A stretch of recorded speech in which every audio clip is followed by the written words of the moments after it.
Bismillahirrahmanirrahim. Assalamu alaikum to everyone. Today we are going to read out topic number 3 from our New Oxford Modern English book 5. Does he remember? Which means क्या उसको याद है या क्या वो याद करता है. Dear students, note that in this video only first 2 pages reading and explanation to be done today, and rest of the chapters explanation will be done in the next video. Dear students, before the explanation of this phenomenal meeting story, here I would like to give you the short introduction of this story. ये story है दो पुराने दोस्तों की मुलाकात के बारे में. एक का नाम माइक और दूसरे का नाम नबील था. इस स्टोरी में ये बताया गया है कि जब एक दिन माइक एक लंबे अरसे के बाद अपने बचपन के दोस्त नबील से मिलने उसके घर जाता है, तो घर के दरवाजे पर पहुंचने से लेकर नबील से मुलाकात होने तक और उसके बाद नबील के घर से बाहर आने तक माइक को किन हालात व वाक़यात का सामना करना पड़ता है. और इस तरह ये कहानी नबील के घर के दरवाजे से शुरू होती है. गेट से लेकर घर के अंदर जाने तक माइक का सामना सबसे पहले उन डॉग से होता है जो कभी छोटे छोटे पपी हुआ करते थे. खास तौर पर जब माइक नबील से मिलने उसके कमरे में दाखिल होता है तो वो डॉग जिसको वो कभी बचपन में बेहद तंग किया करता था, वो डॉग माइक का किस तरह इस्तकबाल करता है. Does he remember? Now I am going to give you the explanation of this chapter. ये कहानी कुछ इस तरह शुरू होती है जब माइक एक तवील अरसे के बाद अपने एक पुराने दोस्त नबील से मिलने उसके घर जाता है. माइक नबील के घर की बेल बजाने के बाद जब नबील के घर के गार्डन के दरवाजे पर खड़ा दरवाज़ा खुलने का इंतज़ार कर रहा होता है तो वो देखता है कि दरवाजे पर ना सिर्फ ताला लगा हुआ है बल्कि एक जंजीर भी बंधी हुई है और दरवाज़ा मजबूती से बंद है और दरवाजे के बराबर में दीवार पर एक बड़ा गोल सा बटन लगा हुआ है और उस बटन के ऊपर लव्स बेल लिखा हुआ है. माइक बेल के इस बटन को पहले ही एक बार दबा चुका था और वो अब दोबारा बेल बजाने के बाद दरवाज़ा फैलाकर घर के कंपाउंड में दाखिल होने के बारे में भी सोच चुका था. लेकिन वो दरवाजे पर लगे बड़े से एक बोर्ड पर लिखे जुमले को पढ़कर ये जान चुका था कि दरवाज़ा फैलाकर अंदर जाने का अंजाम क्या होगा, क्योंकि बोर्ड पर एक वार्निंग वाज़े तौर पर लिखी हुई थी कि कुत्तों से होशियार रहें. और इसी बोर्ड के नीचे किसी ने अपनी बेतरतीब राइटिंग में एक जुमले का और इजाफा कर दिया था जिसका मतलब ये था, कुत्तों से होशियार रहें, कहीं ऐसा ना हो कि आप उनका सुबह का नाश्ता बन जाएं. ये जुमला माइक को बहुत दिलचस्प लगा था, लेकिन घर के अंदर से आती कुत्तों के भौंकने की आवाज़ों से उसने अंदाज़ा लगा लिया था कि ऐसा हकीकत में भी हो सकता है और वो इस तरह का कोई भी रिस्क लेकर ऐसी खूंखार मखलूक की ग़िज़ा हरगिज़ नहीं बनना चाहता था. के अलावा अब वो उम्र के उस हिस्से में था जिसमें दरवाज़ा फैलाकर अंदर जाना पहले के मुकाबले में कुछ आसान ना था. शायद कुत्तों ने दोबारा घंटी बजने की आवाज़ को सुन लिया था या मुमकिन था कि उन्होंने अपने शिकार की बू पाली हो, क्योंकि उनके भौंकने की आवाज़ों में ख़ास किस्म का जोश व खरोश और जुनूनीपन बआसानी महसूस किया जा सकता था. कुत्ते ऊंची आवाज़ों में भौंक या चीख नहीं रहे थे बल्कि उनके भौंकने में लंबी और गहरी गुर्राहट थी और ऐसा महसूस होता था कि वो यकीनन भूखे हैं. माइक दरवाजे पर खड़ा दरवाज़ा खुलने के इंतज़ार के दौरान गुजरे हुए बचपन के दिनों की याद में गुम था. माइक बेचैनी में कभी इस कदम तो कभी उस कदम पर खड़े होते हुए उन तमाम मौक़ों को याद करता था जब जब वो इस घर आया करता था और वो तमाम गुजरे बचपन के दिन यकीनन उसकी ज़िंदगी के अच्छे दिनों में से थे और नबील के साथ गुजरा वक्त बेहतरीन वक्त था और नबील के वो तमाम डॉग्स जो कि उस वक्त लिटिल पपीज़ थे और वो किस तरह उन लिटिल पपीज़ को सताया करता था. माइक सोचता है कि वो वक्त वो पुराने दिन अब गुजर चुके हैं और अब वो काफ़ी बड़ा हो चुका है. आखिरकार जब माइक दरवाजे पे खड़ा दरवाजे का इतनी देर के बाद भी ना खुलने पर थोड़ी उलझन और बेजारी का शिकार हो रहा था. ऐन उसी वक्त एक बूढ़ा आदमी तेजी और जल्दी से मकान के एक बगली दरवाजे से यानी छोटे दरवाजे से लड़खड़ाते हुए नमूदार होता है और वो आदमी घर के बगली दरवाजे से लेकर मेन गेट तक पहुंचने का मुख्तसर रास्ता कुछ इस अंदाज से तय करता है कि ये बहुत ही तवील सफ़र मालूम होता है और वो सारे रास्ते अपनी पैंट की कभी एक जेब तो कभी दूसरी जेब को टटोलता आता है और जो ही वो मेन गेट तक पहुंच जाता है तो उसके चेहरे पर उभरने वाली मुस्कुराहट ये बताने के लिए काफ़ी होती है कि आखिर उसे वो चीज़ मिल ही गई है जिसे वो तमाम रास्ते तलाश करते आया था और यकीनन वो चाबी थी दरवाजे पर लगे पैडलॉक की.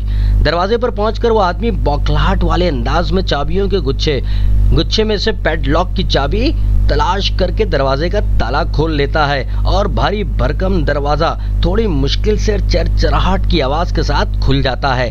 दरवाजा खुलने के बाद वो आदमी एक तरफ खड़ा हो जाता है ताकि माइक दरवाजे से अंदर आ सके और फिर उसे दरवाजे को जोर लगाकर और कुछ दुश्वारी के साथ बंद करना पड़ता है, जिससे बात वाज़ेह हो जाती है कि दरवाजा काफी अरसे बाद खोला गया था। फिर माइक को उस आदमी का कुछ लम्हे इंतजार करना पड़ता है ताकि वो आदमी दरवाजे को दोबारा लॉक कर दे। वो दरवाजा लॉक करने में कुछ ज्यादा ही घबराहट और भौखलाहट का मुजाहरा करता है। दरवाजा लॉक करने के बाद वो माइक को लेकर घर के मेन दरवाजे की तरफ बढ़ता है। दरवाजे के करीब पहुंचते ही कुत्तों के भौंकने और गुर्राने की आवाजें आसमान को छूती हुई मालूम होती हैं, जो कि माइक को बुरी तरह खौफजदा कर देती हैं। यही वजह होती है कि माइक उस बूढ़े आदमी के नजदीक हो जाता है और खुद को उसके पीछे कर लेता है। बूढ़ा आदमी माइक को लेकर एक बड़े लिविंग रूम में दाखिल होता है जिसमें मुकम्मल अंधेरा होता है। कमरे की खिड़कियों पर भारी पर्दे पड़े होते हैं। हालांकि ये दिन के 3 बजे का वक्त होता है और बाहर सूरज अपनी पूरी आबोताब के साथ चमक रहा होता है। कमरे के कोने में रखे एक टेबल लैंप ने कमरे के सिर्फ उसी एक मखसूस हिस्से को हल्की रोशनी से रोशन कर रखा होता है। माइक टेबल लैंप की हल्की रोशनी में सिर्फ ये जान सका था कि इस लैंप के पास कोई सोफे पर बैठा हुआ है। उसी लम्हे माइक को कोई मुखातिब करके कहता है, खुशामदीद माइक, आज हम बहुत तवील अरसे बाद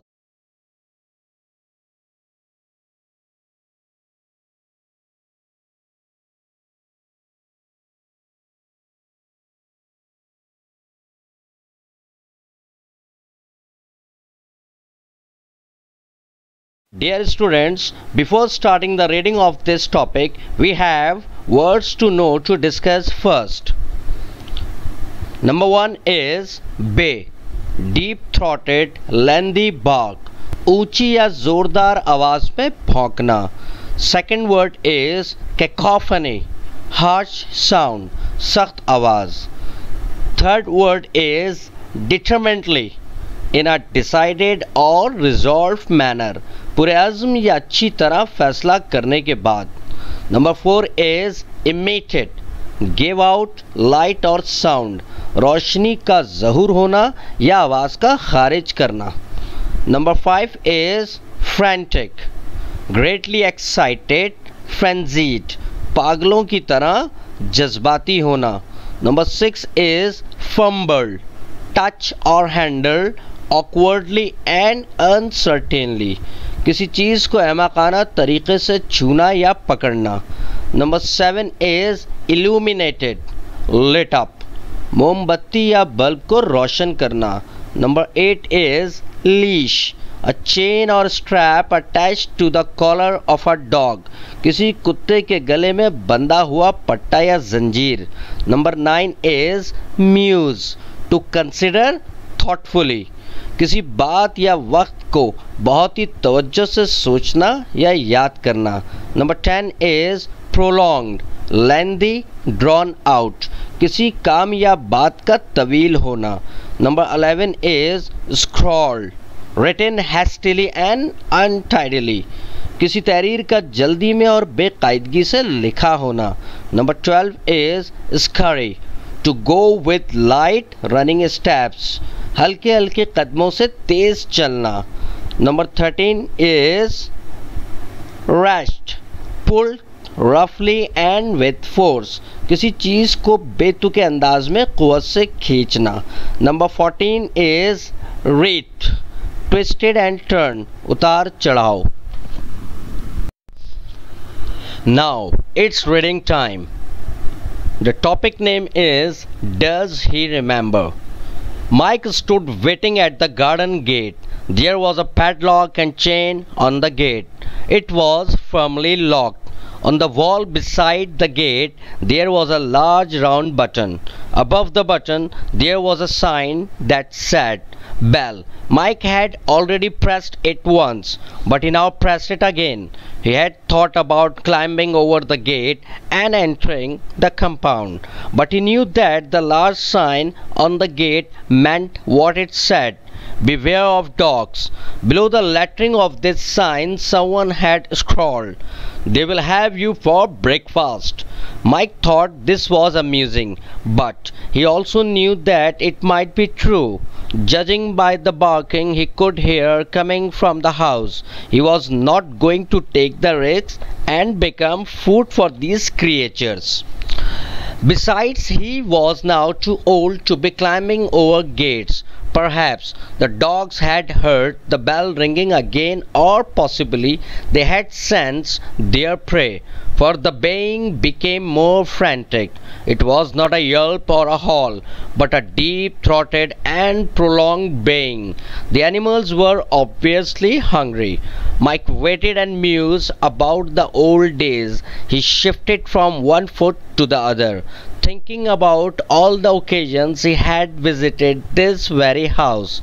Those were the good old days. Nabil was such good company, and those dogs of his, they were little puppies then. How he had teased them, how time had moved on. He was an adult now.